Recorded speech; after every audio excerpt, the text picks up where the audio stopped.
नेताजी का चश्मा। स्वयं प्रकाश द्वारा रचित कहानी। हालदार साहब को हर 15वें दिन कंपनी के काम के सिलसिले में उस कस्बे से गुजरना पड़ता था। कस्बा बहुत बड़ा नहीं था जिसे पक्का मकान कहा जाए, वैसे ही कुछ मकान जिसे बाजार कहा जा सके। एक छोटा सा बाजार था कस्बे में।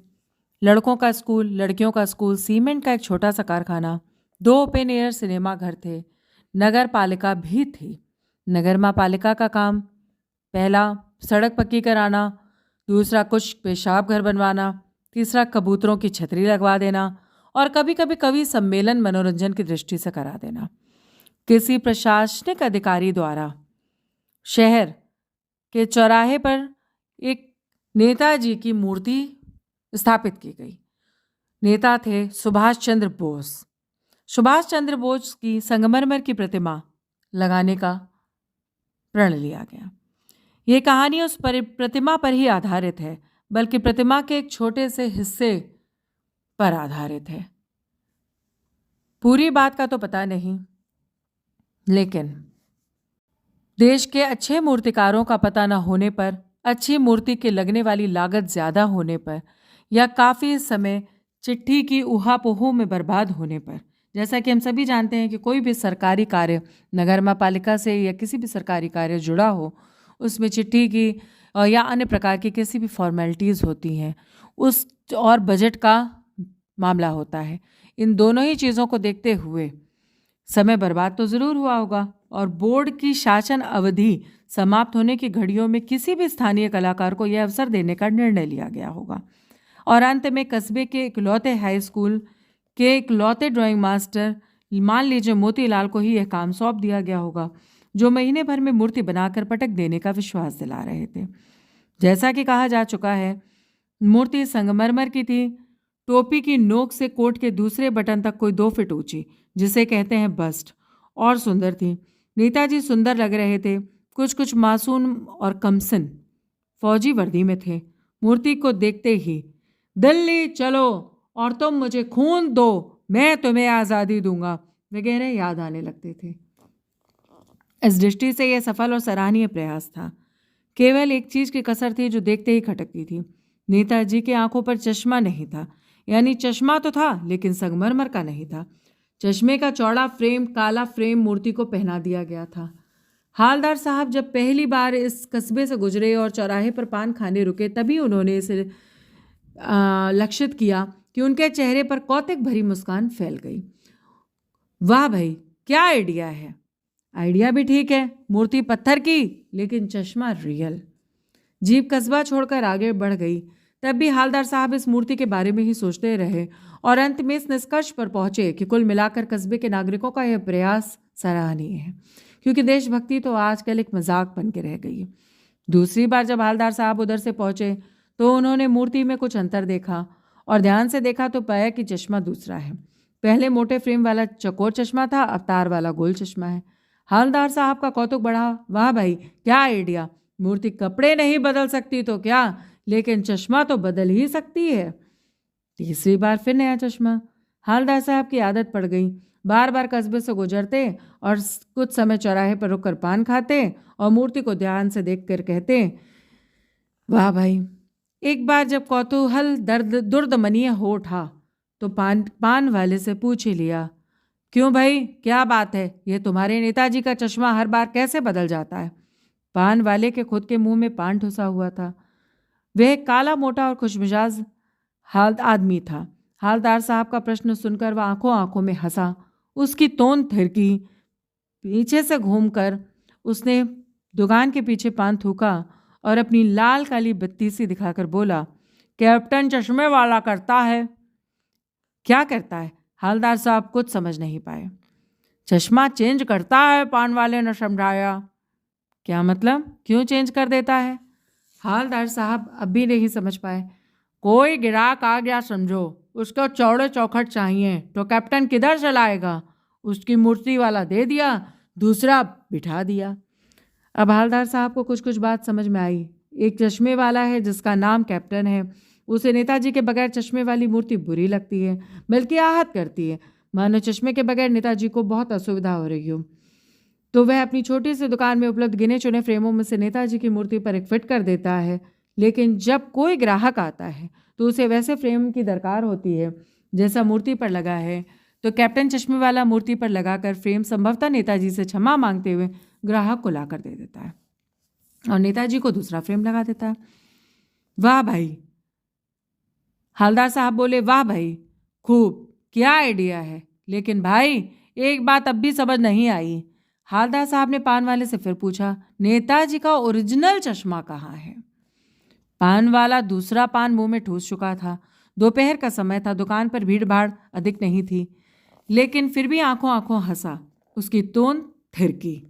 कत्थे की डंडी को फेंक पीछे मुड़कर उसने पीक थूकी और मुस्कुराता हुआ बोला, मास्टर बनाना भूल गया। पान वाले के लिए यह एक मजेदार बात थी, लेकिन हालदार साहब के लिए चकित और द्रवित करने वाली। यानी वे ठीक सोच रहे थे। मूर्ति के नीचे लिखा मूर्तिकार मास्टर मोतीलाल वाकई कस्बे का अध्यापक था। बेचारे ने महीने भर में मूर्ति बनाकर देने का वादा किया होगा, बना भी लिया होगा, लेकिन पत्थर में पारदर्शी चश्मा कहाँ से बनाए? कांच वाला यह तय नहीं कर पाया होगा। ये कोशिश की होगी और असफल रहा होगा। बनाते बनाते कुछ और बारीकी के चक्कर में चश्मा टूट गया होगा, या पत्थर का चश्मा अलग से बनाकर फिट किया गया होगा, वो निकल गया होगा। उफ, हालदार साहब को यह सब कुछ बड़ा विचित्र और कौतुक भरा लग रहा था। इन्हीं ख्यालों में खोए खोए पान के पैसे चुकाकर चश्मे वाले को देशभक्ति के समक्ष नतमस्तक होते हुए वे जीप की तरफ चले। पीछे रुके, पीछे मुड़े, पान वाले के पास जाकर पूछा, क्या कैप्टन चश्मे वाला नेताजी का साथी है या आज़ाद हिंद फौज का भूतपूर्व सिपाही? पान वाला नया पान खा रहा था। पान वाला नया पान खाने लगा। पान पकड़े अपने हाथ को मुंह से 1.5 इंच दूर रोक कर उसने हालदार साहब को ध्यान से देखा। फिर अपनी लाल काली बत्ती सी दिखाई और उसने हालदार साहब को ध्यान से देखा। मुस्कुरा कर बोला, नहीं साहब, वो लंगड़ा क्या जाएगा फौज में, पागल है पागल। वो देखो वो आ रहा है, आप उसी से बात कर लो, फोटो वोटो छपवा दो उसका कहीं। हालदार साहब को पान वाले का एक देशभक्त का इस तरह मजाक उड़ाया जाना अच्छा नहीं लगा। मुड़कर देखा तो अवाक रह गए। एक बेहद बूढ़ा मरियल सा लंगड़ा आदमी, सिर पर गांधी टोपी और आंखों पर काला चश्मा लगाए, एक हाथों में एक छोटी सी संदूक कची और दूसरे हाथ में एक बांस पर टंगे हुए बहुत से चश्मे लिए, अभी अभी एक गली से निकल ही रहा था और अब एक बंद दुकान के सहारे अपना बांस टिका रहा था। तो इस बेचारे की दुकान से नहीं फेरी लगाता होगा। हालदार साहब चक्कर में पड़ गए। पूछना चाहते थे इसे कैप्टन क्यों कहते हैं, कहीं यही तो इसका वास्तविक नाम नहीं। लेकिन पान वाले ने साफ बता दिया था कि वह इसे इस बारे में और बात करने को तैयार नहीं। ड्राइवर भी बेचैन हो रहा था, काम भी था। हालदार साहब जीप में बैठकर चले गए। 2 साल तक हालदार साहब अपने काम के सिलसिले में उस कस्बे से गुजरते रहे। नेताजी की मूर्ति को बार बार देखते रहे, कभी गोल तो कभी चकोर, तो कभी लाल तो कभी काला, कभी धूप का चश्मा तो कभी बड़े कांचों वाला गोगो चश्मा, पर कोई ना कोई चश्मा जरूर होता था। उस धूल भरी यात्रा में हालदार साहब और कौतिक और प्रफुल्लता का कुछ क्षण देने के लिए वो खुश हो जाया करते थे। फिर एक बार ऐसा हुआ कि मूर्ति के चेहरे पर कोई भी कैसा भी चश्मा नहीं था। उस दिन पान की दुकान भी बंद थी, चौराहे की अधिकांश दुकानें बंद थीं। अगली बार भी मूर्ति की आंखों पर चश्मा नहीं था। हालदार साहब ने पान खाया और धीरे से पान वाले से पूछा, क्यों भाई, क्या बात है, आज तुम्हारे नेताजी की आंखों पर चश्मा नहीं है? पान वाला उदास हो गया।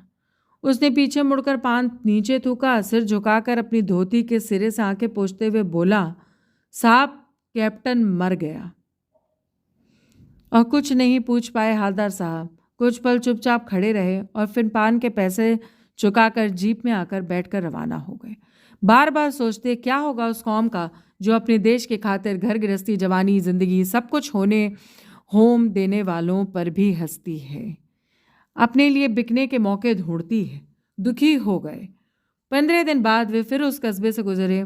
कस्बे में घुसने से पहले ही एक ख्याल आया कि कस्बे की हृदय स्थली में सुभाष जी की प्रतिमा अवश्य ही प्रतिष्ठापित होगी, लेकिन सुभाष जी की आंखों पर चश्मा नहीं होगा, क्योंकि मास्टर बनाना भूल गया और कैप्टन मर गया। सोचा आज वो वहाँ रुकेंगे नहीं, पान नहीं भी नहीं खाएंगे, मूर्ति की तरफ देखेंगे भी नहीं और सीधे आगे निकल जाएंगे।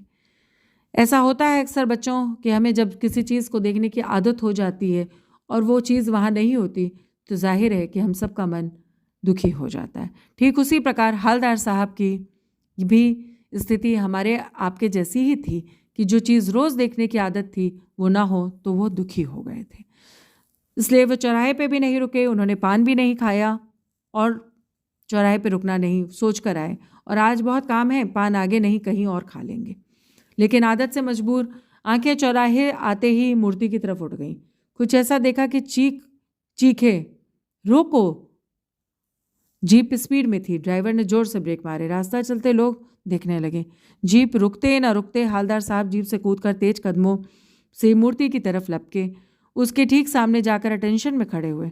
मूर्ति की आंखों पर सरकंडे से बना छोटा सा चश्मा रखा था, जैसा बच्चे बना लेते हैं। हवलदार साहब भावुक हुए। इतनी सी बात पर उनकी आंखें भर आईं, जैसे कि गांव में कस्बे में वहाँ के मौजूद बच्चों ने एक छोटा सा चश्मा अपने प्रयास से बनाकर उनके नेताजी को पहना दिया। और यह देख करके हवलदार साहब अंदर ही अंदर प्रसन्न हुए। उम्मीद है बच्चों कि आपको ये कहानी समझ में आई होगी और मेरा आपको ये कहानी समझाने का प्रयास सफल रहा होगा। शुक्रिया।